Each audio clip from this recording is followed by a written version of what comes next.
केशवाय नमः ओं नारायणाय नमः ओं माधवाय नमः ओं गोविन्दाय नमः ओं कृष्णाय नमः ओं त्रिविक्रमाय नमः ओं वामनाय नमः ओं श्रीधराय नमः ओं ऋषिकेशाय नमः ओं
ಕೆಜಿಎಫ್ ನಾಗರಿಕ ಬಂಧುಗಳಿಗೆ ನನ್ನ ಆತ್ಮೀಯ ನಮಸ್ಕಾರಗಳು.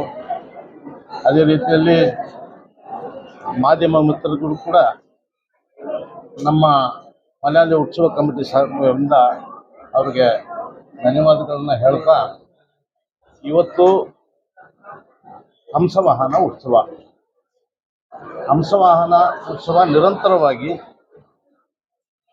ಮಲಯಾಳಿ ಉತ್ಸವ ಕಮಿಟಿ ಸುಮಾರು 91 ವರ್ಷ ಕಾಲ ಈ ಪ್ರದೇಶದಲ್ಲಿ ಜನಕ್ಕೆ ಆನಂದವನ್ನು ತರಿಸಬೇಕು ಅಂತ ಹೇಳಿ ಅನೇಕ ಕಾರ್ಯಕ್ರಮಗಳನ್ನು ಹಮ್ಮಿಕೊಂಡಿದ್ದಾರೆ. ಕೆಜಿಎಫ್ ಜನತೆಗೆ ಈ ದೇವರ ಕೃಪಾ, ಈ ದೇವರ ಆಶೀರ್ವಾದ ಇರಬೇಕು ಅಂಥೇಳಿ ನಾನು ಮತ್ತು ನನ್ನ ತಂಡ ಎಲ್ಲರೂ ಭಾವಿಸ್ತಾ ಇದ್ದೀವಿ. ಇವತ್ತು ಕಾರ್ಯಕ್ರಮದಲ್ಲಿ ಈಗಾಗಲೇ ಚಂಡ ಮೇಳವನ್ನು ನೋಡಿದಿರಿ. ಭಾಳ ಅದ್ಭುತವಾಗಿ ಮಾಡಿಕೊಂಡ ಒಂದು ಅರೇಂಜ್ಮೆಂಟ್ ಹೆಂಗಿತ್ತು ಅಂತ ಹೇಳಿದ್ರೆ, ಮಾಮೂಲಾಗಿ ನಾವು ರಾತ್ರಿ ಕೆಜಿಎಫ್ ಜನಕ್ಕೆ ಬಂದು ಫೈರ್ ವರ್ಕ್ಸ್ನ ಇಟ್ಕೊಳ್ತಾ ಇದ್ವಿ. ಭಾಳ ಚೆನ್ನಾಗಿತ್ತು. ಅನಿವಾರ್ಯ ಯಾವುದೋ ಒಂದು ಸಂದರ್ಭದಲ್ಲಿ ತೊಂದರೆ ಆಗಿರೋದ್ರಿಂದ ಒಂದು 5-6 ವರ್ಷ ನಾವು ಅದನ್ನು ನಿಲ್ಲಿಸ್ಬೇಕಾಯ್ತು. ಇದನ್ನು ಪ್ರಯತ್ನ ಮಾಡ್ತೀವಿ. ಇನ್ನು ಬಂದೋಬಸ್ತನ್ನು ಮಾಡ್ಕೊಂಡು ಇನ್ನು ಅದಕ್ಕೆ ಏನೇನು ಕ್ರಮಗಳು ತಗೋಬೇಕು, ಯಾವ ರೀತಿಯಲ್ಲಿ ಸೇಫ್ಟಿನ ನೋಡಿ ಅದನ್ನು ತಿರ್ಗಾ ಮತ್ತೆ ಪುನಃ ನಿರ್ಮಾಣ ಮಾಡಬೇಕು. ಯಾಕೆಂದರೆ ಈ ಒಂದು ಹಂಸವಾಹನ ಉತ್ಸವ ಶಬ್ದ ಭಾಳ ಮುಖ್ಯ. ಶಬ್ದ ಅನ್ನೋದು ಬಂದು ಹೆಂಗೆ ಅಂತ ಹೇಳಿದ್ರೆ, ಯಾವ ಅಪಸಗನವನ್ನು ಕೇಳಬಾರ್ದು, ಜನಕ್ಕೆ ಯಾವುದೇ ಒಂದು ತೊಂದರೆನೂ ಬರಬಾರ್ದು ಅಂತ ಒಂದು ಇದರ ನಿಟ್ಟಿನಲ್ಲಿ ನಾವು ಇದನ್ನು ಮಾಡ್ತಾ ಇದ್ದೀವಿ. ನಾನು ಈ ಕಮಿಟಿಗೆ ಅಧ್ಯಕ್ಷನಾಗಿ ಎಲ್ರಿಗೂ, ನನ್ನ ಕೆಜಿಎಫ್ ಬಂಧುಗಳಿಗೆ ಎಲ್ರಿಗೂ ನಾನು ಹೇಳೋದೇನೆಂದರೆ, ಎಲ್ಲರೂ ಬನ್ನಿ, ದೇವಸ್ಥಾನಕ್ಕೆ ಬನ್ನಿ, ಆನಂದಿಸಿ, ನೋಡಿ ಆನಂದಪಟ್ಟು ಈ ಒಂದು ಕಾರ್ಯಕ್ರಮವನ್ನು ಯಶಸ್ವಿ ಮಾಡಿಕೊಡ್ಬೇಕು ಅಂತ ನಾನು ಎಲ್ಲ ನಾಗರಿಕ ಬಂಧುಗಳನ್ನು ನಾನು ಕೇಳ್ಕೊಳ್ತಾ ಇದ್ದೀನಿ. அன்பார்ந்த தங்கவயல் பக்த கோடிகளுக்கும் பொதுமக்களுக்கும் உங்கள் யாவருக்கும் எங்களுடைய மலையாளி உற்சவ கமிட்டியின் சார்பாக முதலிலே வணக்கத்தை தெரிவித்துக் கொள்கின்றோம். இன்று பிரசித்தி பெற்ற பிரசன்ன லட்சுமி வெங்கடரமண சுவாமி ஆலயத்திலே பிரம்ம உற்சவமானது 91வது ஆண்டாக சிறப்பான முறையிலே நடந்து கொண்டிருக்கிறது. இந்த நிகழ்ச்சியிலே எங்களுடைய மலையாளி சங்கத்தின் சார்பாக 91வது ஆண்டாக அம்சவாகன உற்சவம் வெகு விமர்சையாக நடந்து கொண்டிருக்கிறது. இதற்கு காரணம் எங்களுடைய, அதாவது மலையாளிகளுடைய ட்ரெடிஷ்னல் என்று சொல்லக்கூடிய எங்களுடைய பாரம்பரியமான மேளம், தாளம், ஆட்டங்கள் இப்படியெல்லாம் கேரளாவிலே இருந்து வர வைத்து இந்த நிகழ்ச்சியை தங்கவயலிலே சிறப்பான முறையிலே நடத்தி கொண்டிருக்கின்றோம். இதை தங்கவயல் மக்களும் இதற்கு முழு ஆதரவு தந்து எங்களை ஊக்குவித்துக் கொண்டிருக்கிறார் என்பதை கொஞ்சமும் அஞ்சுவதற்கில்லை.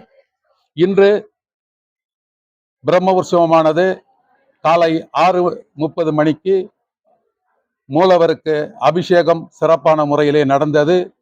அதைத் தொடர்ந்து 11 மணிக்கு சண்டமேளா மிக விமர்சனமாக நடந்தது. இது தொடர்ந்து நடக்கும். இதையடுத்து 12 மணிக்கு மகா மங்களார்த்தி சிறப்பு பூஜை நடைபெறும். இதையடுத்து பிரசாதம் விநியோகிக்கப்படும். சரியாக 1 மணிக்கு அன்னதானம் பொதுவாக ஆலயத்தின் உள்ளில் நடத்தப்படும். இதையடுத்து சிறப்பு நிகழ்ச்சியானது பகல் பூரம், அதாவது மிக சிறப்பான முறையிலே நடக்கும். பஞ்சவாத்தியம், சண்டமேளா, சிங்காரி மேளம், தையம், பட்டர்ஃப்ளை டான்ஸ், கிருஷ்ணலாட்டம் மற்றும் தாம்பூலம் மற்றும் இப்படி பல நிகழ்ச்சிகள் கேரளாவிலே இருந்து வருகை தந்துள்ளது. இவையெல்லாம் ஒன்றுக்கு ஒன்று பின்னாலே ஊர்வலமாக வந்து ஆலயத்திலே இருந்து புறப்பட்டு சுராஜ்மல் சர்க்கிள் மற்றும் காந்தி சர்க்கிள், ரிச்சர் ரோடு வழியாக வந்து கோவில் வளாகம் அடையும். இதை தொடர்ந்து அந்த நிகழ்ச்சியானது சரியான 5 மணிக்கு தொடங்கும். அதை அடுத்து ஆலயத்தின் உள்ளிலே 6 மணிக்கு நாதஸ்வரமும் 7 மணிக்கு பரதநாட்டிய நிகழ்ச்சியும் நடைபெறும். அதைத் தொடர்ந்து 8:30 மணிக்கு சென்னையிலே இருந்து வருகை தந்திருக்கக்கூடிய UK முரளி குழுவினரால் சூப்பர் சிங்கர் பாடகர்களும் மற்றும் சிறந்த பாடகரும் கலை நிகழ்ச்சிகளும் சேர்ந்து 8:30 மணிக்கு கீதா ரோடு விவேக் சர்க்கிளிலே சிறப்பான இசை நிகழ்ச்சி நடத்தப்படும். அது நடத்திருக்கிறது. இதை பொதுமக்கள் அனைவரும் வந்து கண்டுகளிக்கும்படி கேட்டுக்கொள்கின்றோம். அதைத் தொடர்ந்து இரவு 11:30 மணிக்கு அம்சவாகன உற்சவம் மிக சிறப்பான முறையிலே ஜோடிக்கப்பட்டு அலங்காரங்கள் செய்யப்பட்டுள்ளது. இதைத் தொடர்ந்து முதலிலே கணபதி தேர், 2வது ஐயப்பன் தேர், 3வது அம்மன் தேர், 4வது பெருமாள் அம்சவாகன உற்சவம் வரும். இந்த நிகழ்ச்சியை கண்கொள்ளா காண அனைவரும் தங்கவயல் பொதுமக்கள் வந்து ஆதரவு தரும்படி சங்கத்தின் சார்பாக மிக தாழ்மையுடன் கேட்டுக்கொள்கின்றோம். நன்றி.